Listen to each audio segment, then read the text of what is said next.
다음은 경제인 이슈 시간입니다. 자, 오늘 가계부채 한번 집중적으로 살펴봅니다. 금융위원회가 어제 가계부채 관리 점검회의를 열고 최근 가계대출 동향과 리스크 요인을 점검했습니다. 그리고 앞으로 가계부채 관리 방안 등을 논의했는데요. 오늘 3월 가계대출 증가폭이 전년 대비 5분의 1로 줄었다라는 발표가 나왔습니다. 증가세가 좀 꺾였는데 앞으로 이런 부분은 어떻게 진행이 될지 자세한 내용 서울 스튜디오 연결 알아보겠습니다. 박연미 앵커. 네, 서울 스튜디오입니다. 정부는 그동안 가계부채 총량 관리에 힘써왔는데요. 현재까지 어떤 효과를 거두고 있는지, 그리고 앞으로는 어떤 노력이 더 필요할지 윤석천 경제평론가와 함께 알아보겠습니다. 어서 오세요. 예, 안녕하세요. 네, 우리가 가계부채 얘기는 사실 위험하다, 내지는 관리가 필요하다는 얘기 많이 해왔는데 일단 10일에 있었던 가계부채 관리 점검 회의에서는 증가세가 안정화됐다, 이런 진단이 나온 모양이에요. 그렇습니다. 우리가 뭐 가계부채 얘기는 참 많이 하잖아요. 우리가 불과 몇 년 전에 빚내서 집사라는 그 후폭풍으로 사실 한국의 가계부채는 보는 사람에 따라서 인식의 차이는 있지만 뭐 엄중한 상황이죠. 사실 그래서 이제 현 정부 들어서 가계부채 억제 정책을 많이 사용했는데 그게 이제 서서히 효과를 발휘하고 있는 것 같습니다. 그래서 가계부채 총량을 보게 되면은 2017년 정도 같은 경우에 8.1% 증가했어요. 근데 이게 2018년 5.8% 대폭 줄었으니까요. 2016년부터 시작을 해가지고 퍼센테이지 비율적인 측면에서는 줄고 있는 거고요. 특히 올 1월에서 2월까지 통계를 보면 좀 굉장히 유의미한 통계를 좀 보이고 있습니다.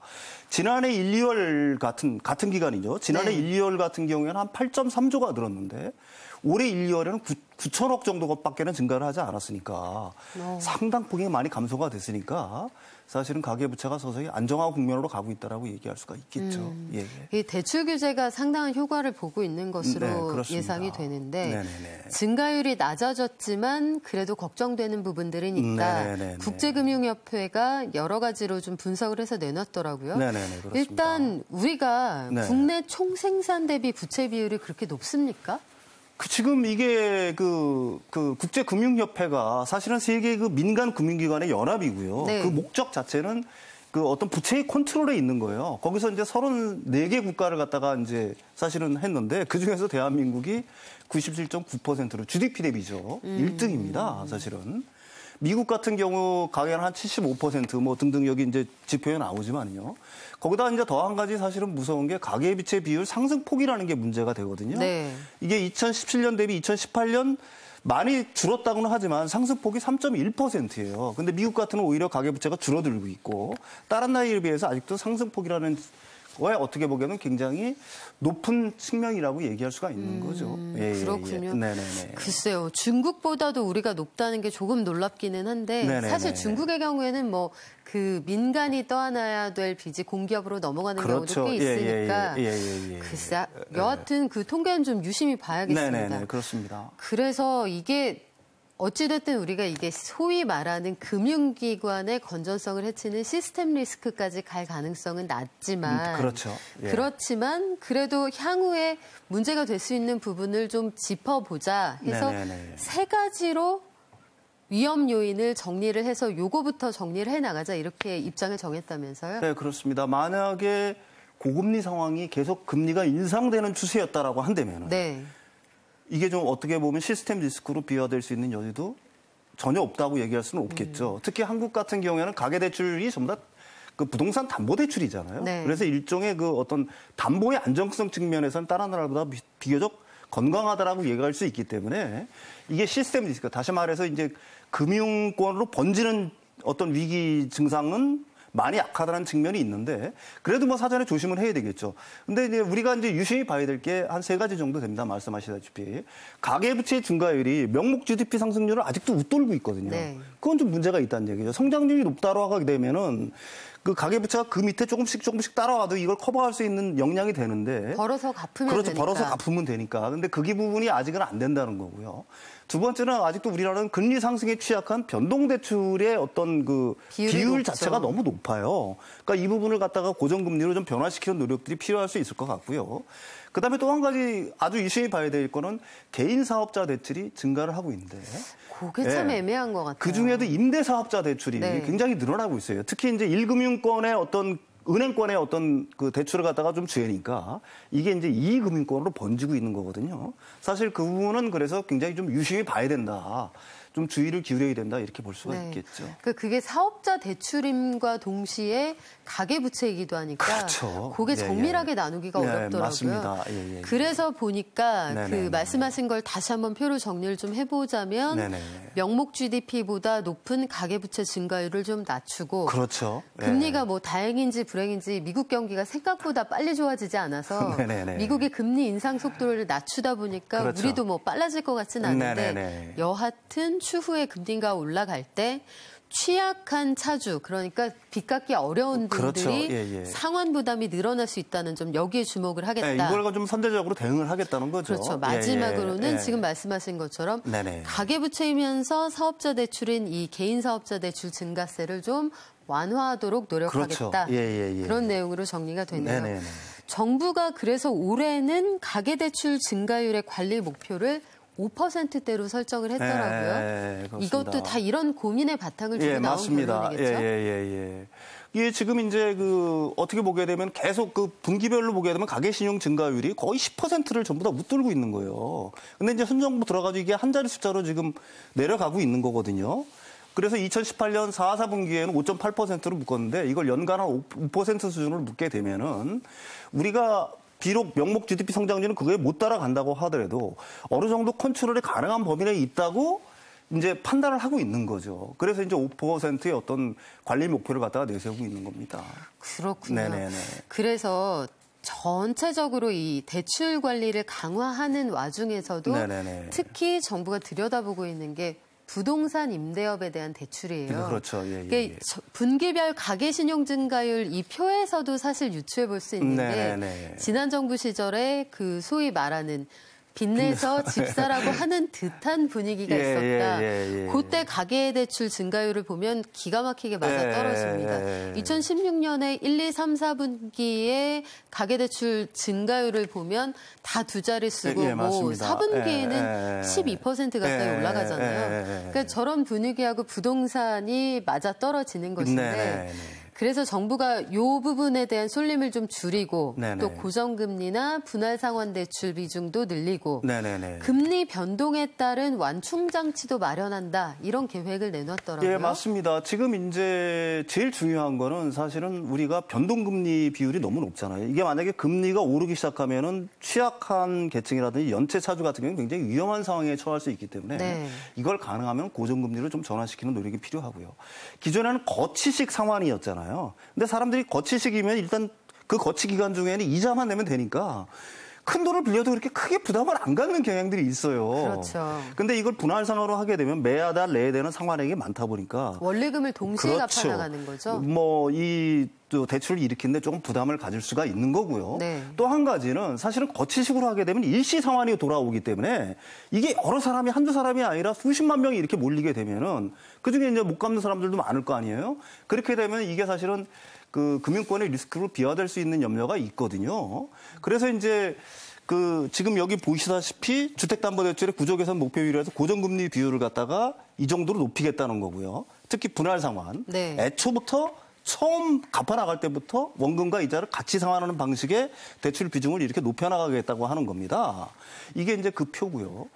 두 번째로는 이제 사실은 그 우리가 지금 기존의 빚을 지고 있는 분들의 어떤 부담을 좀 줄여줄 필요도 있잖아요. 그래서 우리가 지난 3월부터 시행을 하고 있죠. 가령 금리가 올라도 월 상환액을 고정시키는 거예요. 내가 원금과 이자를 한 달에 200만 원 냈으면 금리가 올라도 200만 원만 내는 겁니다. 계속.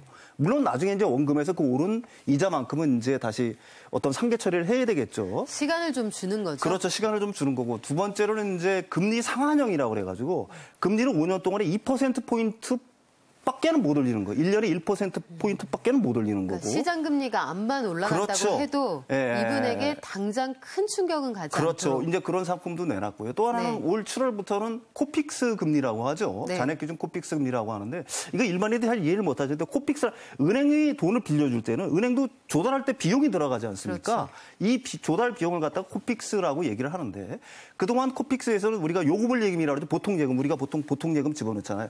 근데 이자는 우리들한테 보통 예금하면 굉장히 짜게 주지 않습니까? 뭐 거의 뭐 없다고 0.1% 네. 될까 말까 하죠. 근데 이 부분을 갖다 그동안 코픽스 조달금리에서는 뺐었는데 이 부분을 포함시키니까 이 코픽스 금리 자체를 0.27%포인트 정도를 내릴 수 있는 여력이 있더라 이겁니다. 그래서 올 7월부터는 그 코픽스 조달금리가 조금 내려가니까 그에 따라서 이제 각종 대출금리도 조금씩 내려가겠죠.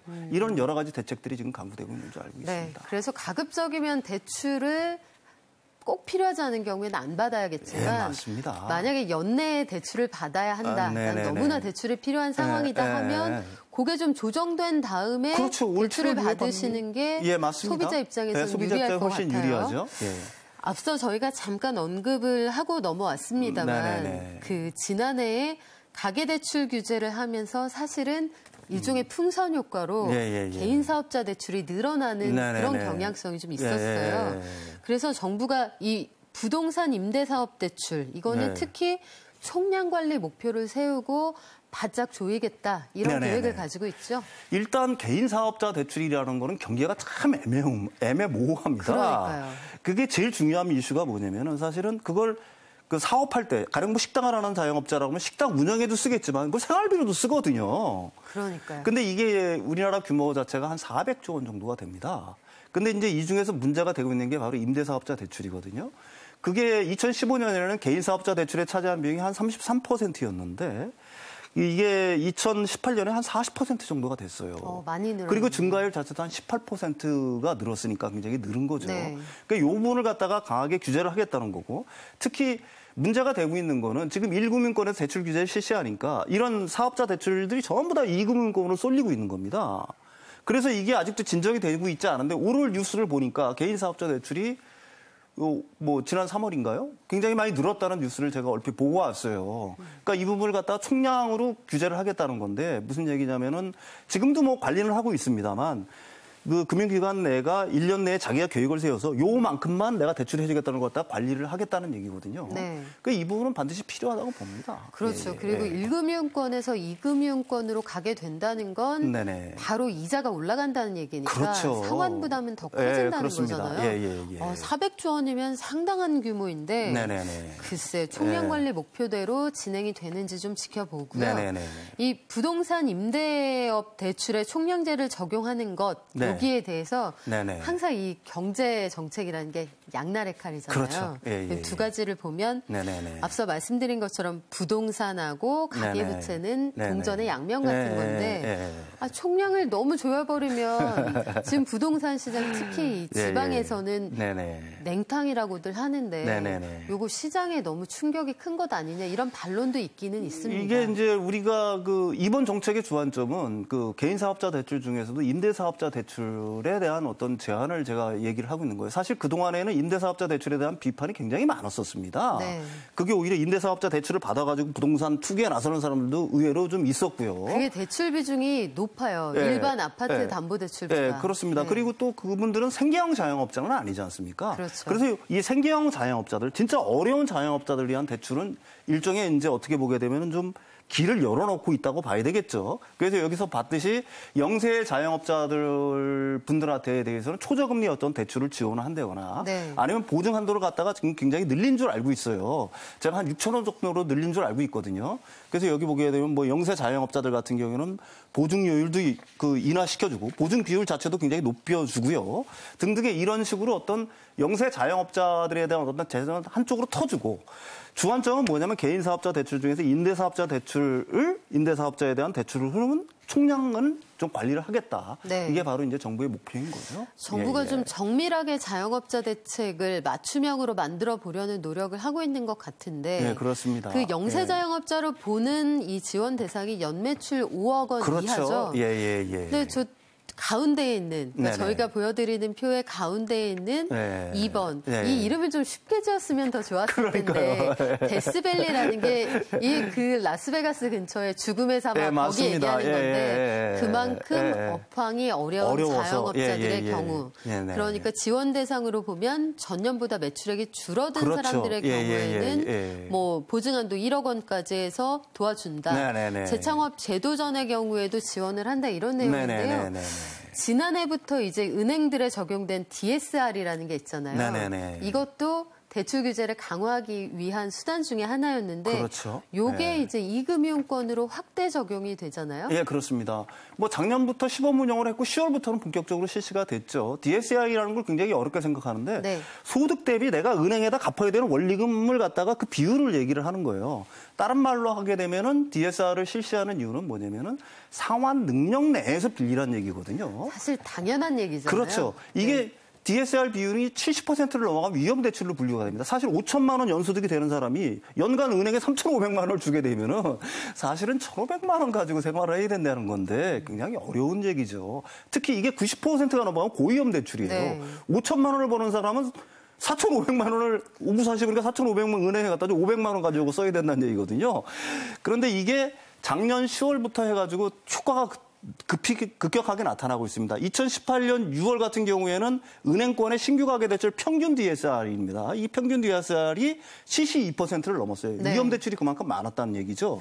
근데 이제 실시된 10월 달부터 실시가 되니까 11월부터 올 2월까지를 보게 되면 50% 이하로 확 떨어졌거든요. 굉장히 많이 떨어졌네요. 그러니까 이 은행 대출의 건전성이 굉장히 올라갔다라고 얘기할 수가 있는 거거든요. 그다음에 은행권 DSR 90%, 그러니까 초고위험 대출이 많이 줄었다는 거죠. 2018년 6월에는 19.2%에 달했는데 이게 8.2%로 줄었다는 얘기입니다. 왜 저 정도 비율로도 가계대출이 됐다는 게 사실 놀라워요. 그러니까 우리나라가 이게 좀 문제가 있다고 보는 거예요. 그러니까 쉽게 말하면 저 정도 DSR 90%를 초과하는 가계대출은 떼일 수도 있는 돈이잖아요. 그렇죠. 그러니까 전체적으로 건전성 관리를 촘촘하게 하고 있다는 얘기고. 근데 저는 여기서 우리에게 미션이 하나 있다고 보는데 금융위원회 김용범 부위원장이 대출이 생산적인 업종으로 넘어가도록 유도를 하겠다. 그럼 참 좋은데 어떻게가 문제잖아요. 이게 지금 이렇게 초고위험 대출이 나가는 이유를 우리가 곰곰이 생각을 해봐야 돼요. 한국은행들이, 한국의 금융권들이 제일 먼저 중요하는 게 돈 빌리러 가면 너 담보 있냐잖아요. 그렇죠. 지금 소득에 상관없이 담보만 있으면 집이 있고 땅이 있고 하면은 그냥 지금 소득에 상관없이 돈을 빌려준다는 얘기입니다. 이게 나중에 근데 부동산이 어떤 이유가 됐든지 하락을 하게 되면 은행의 위험으로 다가올 수가 있는 거잖아요. 그러니까 제가 생각하기에는 생산적인 분야로 가기 위해서는 담보대출에 의존하는 관행이 아니라 그 어떤 기업의 기술력이라든지 성장성이라든지 이런 쪽을 좀 더 유심히 봐야 되는 거 아니냐. 그다음에 개인에 대한 것도 역시 마찬가지라고 저는 봅니다. 담보 위주에서 신용평가를 갖다가 좀 다양하게 하는 방법들을 갖다가 도입을 자꾸 해서 선진국의 은행들처럼 이쪽에 어떤 그런 쪽에 그러니까 어떤 기업의 어떤 사업의 성장성이라든지 기술력이라든지 이걸 좀 주안점으로 보고 이쪽에서 그 대출이 나가도록 하게 되면은 장기적으로 아까도 말씀드렸듯이 좀 생산적인 분야로 자원이 좀 효율적으로 배분이 되지 않을까 그렇게 생각을 합니다. 은행들의 신용평가 이런 그렇죠. 쪽에 대한 어떤 기술, 지식 이런 게 좀 축적이 돼야겠네요. 네, 맞습니다. 예. 그 밖에 경제 이슈도 함께 알아보겠습니다. 최근에 3월 고용 동향이 나왔어요. 예, 그렇습니다. 총평을 간단하게 해주신다면 어떤 내용인가요? 굉장히 고용에 대해서는 여러 가지 뭐 굉장히 좀 어렵다, 힘들다는 얘기가 많았어요. 다행히 뭐 2월, 3월 한 20몇 명씩 늘었으니까 다행입니다. 이제 특히 제가 이제 이렇게 유심히 보는 거는 일부에서 이런 비난도 하죠. 가령 뭐 초단기 일자리, 노인들 일자리 많이 늘었고 제조업 일자리는 상대적으로 좀 줄은 거 아니냐. 30, 40대는 많이 줄었다라고 얘기를 했는데 좀 고용 현황을 갖다가 유심히 이렇게 좀 따져보니까 과학기술보다는 정보통신 분야 쪽에도 상당히 많이 늘었어요. 뭐 그런 면에서는 굉장히 긍정적인 측면이라고 하고요. 또 3월 기준으로 보게 되면 3월 기준은 역대 최고의 고용률을 달성했으니까 사실 우리가 지금 기업들이 고용을 안 하면은 국가가 그 역할을 대신해서 고용률을 좀 높여 나가야 될 거 아니겠습니까? 그래서 요거는 좀 과도기적인 증상으로 보는 거고 한국의 어떤 제조업이 재편이 되고 좀 안정화되고 좀 구조조정이 완료가 되고 또 새로운 어떤 산업 분야에서 고용 인력들이 계속해서 창출이 되면 앞으로 훨씬 좋아질 거라고 봅니다. 예. 그렇군요. 네네네. 이번에는 신용카드 얘기를 잠깐 해볼까 봐요. 지난해부터 자영업자 소상공인들을 지원하기 위한 대책의 일환으로 카드 수수료를 낮췄고 그러다 보니 신용카드 회사들이 우리 어렵다 이런 아우성이 나와서 정부가 내놓은 대책을 보니까 이제는 연회비 이상의 혜택은 주지 말아라 이런 대책이 나왔단 말이에요. 근데 이게 또 소비자 입장에서는 좀 섭섭하게 들릴 수도 있는데 뭐 앞으로 뭐가 어떻게 되는 건가요? 그게 뭐 일종의 혜택을 많이 주는 혜자카드 라고 그러더라고요. 그게 이제 앞으로 줄어드는데 사실은 지금까지 카드사들의 영업 행태는 그 엉뚱한 데다에 마케팅 비용을 너무 많이 썼잖아요. 가령 법인이라든지 대형 유통 가맹점에 상대로 해가지고 마케팅 비용을 엄청나게 썼고, 그래서 이제 그 비용들을 갖다가 상쇄하기 위해서 일반 가맹점에 대해서 수수료를 높게 받았다는 얘기입니다. 근데 원칙은 이거죠. 사실은 그 카드사는 자기들의 연회비 받는 거하고, 그 다음에 수수료 받는 거, 요 범위 내에서만 혜택을 주면 되는 거예요. 그게 정상적인 거 아닙니까? 그리고 소비자 입장에서는 내가 혜택을 받으면 당장은 좋겠지만은 내가 혜택을 받은 만큼 누군가한테는 부담이 갈 거 아니겠어요. 그 부담이라는 결국 가맹점 수수료를 높이는 건데, 그렇게 되면 가맹점 측에서는 가격을 올려서 대응하는 수밖에 없거든요. 그렇다면 결국은 궁극적으로는 소비자 후생에 어떻게 보게 되면 저하로 질이 좀 낮아지는 걸로 갈 수가 있으니까, 이게 바로 저는 뭐 저비용 어떤 선순환을 위해서는 특히 카드 산업이 경쟁력을 장기적으로 갖기 위해서는 반드시 필요한 정책이라고 봅니다. 카드 산업이 기존의 그 수수료 수입 말고 새로운 산업을 좀 발굴해내라. 네, 그렇죠. 뭐 그런 주문도 있었죠. 예, 맞습니다. 카드사들이 지금 쉽게 너무 영업을 하는데, 가령 뭐 너무 높은 비용으로 뭐 카드론을 빌려준다거나 하는 건 말고 좀 다른 방식의 어떤 사업들을 갖다 좀 열심히 찾아야 되고, 정부는 그 부분에서는 또 일종의 좀 규제를 좀 풀어줘야 될 필요도 있겠죠. 네. 4월 수출 통계도 잠깐 좀 들여다볼까 봐요. 네네. 관세청이 이번 달 1일부터 10일 네네. 사이에 그 수출입 현황을 집계해서 발표를 했는데 네네네. 물론 뭐 상순에 국한된 것이기는 합니다만 그래도 수출이 증가세로 전환됐다. 이게 오랜만에 반가운 소식이 들려오더군요. 맞습니다. 수출이 계속 감소세였는데 4월 1일에서 10일까지 수출액이 이렇게 올랐어요. 전년 4월 1일하고 10일까지 비교한 금액입니다. 그중에 우리가 유심히 봐야 될 거는 굉장히 고전했던 품목들이 좀 선전을 하고 있어요. 가령 선박이라든지 여기는 좀 선박. 그렇죠. 되게 오랜만에 보는 단어예요. 오랜만에 보는 단어입니다. 그다음에 여기 빠졌지만 자동차, 석유화학 제품도 좀 호조를 보이고 있고요. 무선 통신기기 같은 경우는 이제 뭐 갤럭시 S10이 나오면서 이 부분이 좀 수출의 호조를 보이고 있습니다. 반도체는 역시 부진을 이어가고 있는 거고요. 우리가 뭐 수출에 일희일비할 필요는 없다고 봐요. 우리가 지금까지 좀 반도체가 여기서 꺾어지지 않고 계속 높았으면 확 높아졌겠지만은 그건 언젠가 닥칠 일이고, 대신 우리가 기존에 좀 부진했던 선박이라든지 자동차 분야, 또 다른 분야들이 조금씩 높아지고 있다는 거는 우리 경제 전반적으로 봐가지고는 굉장히 건강한 신호가 아닌가, 이렇게 해석할 수가 있을 것 같아요. 네, 오랜만에 반가운 소식이네요. 네.